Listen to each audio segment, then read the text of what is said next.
मेहनत की जाए तो परिणाम सकारात्मक आते हैं। यदि आपके पास कोचिंग जाने के पैसे नहीं हैं और परिवार में आर्थिक रूप से परेशानी है, तो भी दृढ़ निश्चय से आप कठिन से कठिन लक्ष्य को प्राप्त कर सकते हैं। ऐसा ही कुछ कर दिखाया है मेघनगर विकासखंड के छोटे से गांव बेड़ावली की अंजलि मचार ने।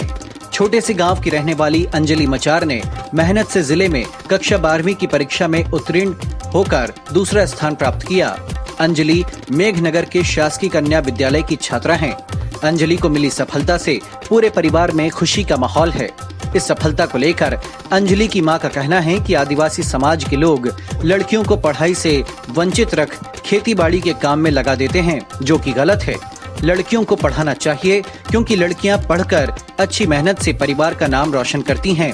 अंजलि भी यही चाहती है कि वो अपनी मेहनत से परिवार का नाम रोशन करे। अंजलि खाली समय में अपने भाई बहनों को पढ़ाने का भी काम करती हैं। झाबुआ से दशरथ सिंह कट्ठा की रिपोर्ट। मुझे बहुत खुशी हो रही है कि मेरी बहन ने कक्षा 12वीं में जिले में दूसरा स्थान प्राप्त किया। इसलिए हम बहुत खुश है कि उसने मेरे पापा का नाम रोशन किया। वो बहुत मेहनत करती थी।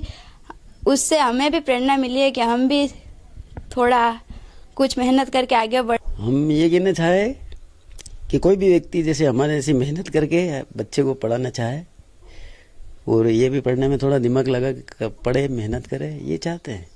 हर व्यक्ति को यही करना चाहिए, ये मेहनत करके, मेहनत मजदूरी खेती बाड़ी कुछ भी करो पर मेहनत करके इनको पढ़ाने में ध्यान दे थोड़ा। मेरा जो 10वीं में भी मैंने 96% के साथ जिले में पहला स्थान प्राप्त किया था और मैं तो लगभग सेकेंड क्लास से हमेशा से टॉपर रही हूँ। मेरा मेन उद्देश्य है कि मैं ज़्यादा हमेशा दूसरे लोगों को देखती हूँ और आगे बढ़ने की कोशिश करती हूँ।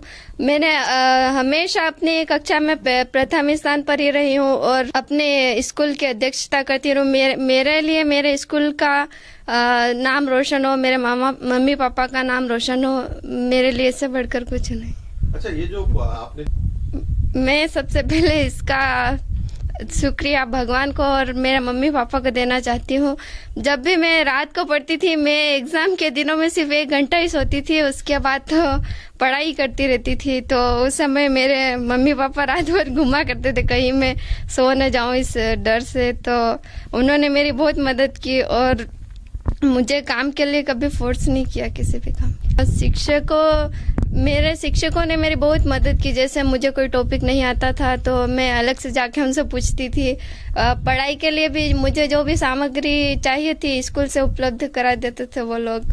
फिर जब कभी भी मैं स्कूल नहीं जाती थी तो न आने का कारण भी पूछते थे और घर की स्थितियों के बारे में भी पूछते रहते थे और मेरी बहुत मदद। मेरे परिवार की आर्थिक स्थिति जो है वो बहुत ज़्यादा कमज़ोर है। कभी मतलब बुक्स वगैरह खरीदने के भी पैसे नहीं रहते थे तो मैं कभी टीचर से कहती थी तो कभी पापा व्यवस्था कर देते थे।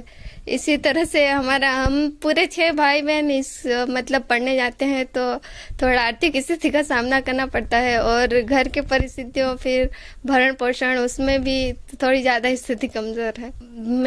मैंने जहाँ तक देखा है यार मेरे जो हमारा जो मोहल्ला है वो अभी हमारा घर जो है थोड़ा मोहल्ले से बाहर है, लेकिन मुझसे भी जो छोटी लड़कियां थी उनकी सभी शादी हो गई है और उनके दो बच्चे किसी कैसे हैं। मैं अभी खुद अपने मोहल्ले में सबसे बड़ी हूँ, लेकिन मैं पढ़ना चाहती हूँ और आगे बढ़ना चाहती हूँ और मैं सबसे ये कहना चाहती हूँ कि बेटियों को कभी कमजोर ना समझो और उन्हें आगे बढ़ने और पढ़ने के लिए प्रेरित करते रहे। मेरी सबसे यही विनती है।